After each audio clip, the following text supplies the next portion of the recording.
গত ৭ মে অনুষ্ঠিত স্থানীয় নির্বাচনে জাতীয়ভাবে ক্ষমতাসীন লেবার পার্টি বড় ধাক্কা খেয়েছে, কিন্তু নিউহামে দলটির মনোনয়নে জয় পেয়েছেন ফরহাদ হোসেন। নিউহামে বেড়ে ওঠা এই বাংলাদেশি বংশোদ্ভূত নেতা বলেছেন, মেয়র হওয়া তার লক্ষ্য ছিল না, লক্ষ্য ছিল কমিউনিটির সেবা করা। ভোটাররা দলের চেয়ে ব্যক্তিকেই বেছে নিয়েছে বলে মনে করেন ফরহাদ। বাসিন্দারা রাজনৈতিক বাকবিন্ডতার চেয়ে আবাসন, পরিচ্ছন্ন পরিবেশ, নিরাপদ সড়কের মতো বাস্তব সমস্যার সমাধান চেয়েছেন। লেবার পার্টি নিউহামে একক সংখ্যাগরিষ্ঠতা না পেলেও মেয়র পদে জয় পান তিনি। প্রথম ১০০ দিনে ৩টি বিষয়কে অগ্রাধিকার দিতে চান ফরহাদ। পাড়া মহল্লার পরিচ্ছন্নতা উন্নত করা, মানবিক পার্কিং নীতি বাস্তবায়ন এবং পুলিশের সঙ্গে মিলে কমিউনিটি নিরাপত্তা জোরদার করা। আবাসন সংকট সমাধানেও কঠোর পদক্ষেপের কথা জানিয়েছেন। অসাধু বাড়িওয়ালা ও অতিরিক্ত জনাকীর্ণ বাসস্থানের বিরুদ্ধে ব্যবস্থা নেওয়া হবে।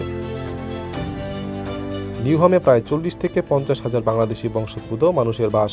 বাংলাদেশি কমিউনিটির প্রতি কৃতজ্ঞতা জানিয়ে তিনি তরুণদের জনজীবনে আরও সক্রিয় হওয়ার আহ্বান জানিয়েছেন। তার কথায়, নেতৃত্বের শুরু হয় নিজের কমিউনিটির সেবা করার মধ্য দিয়ে।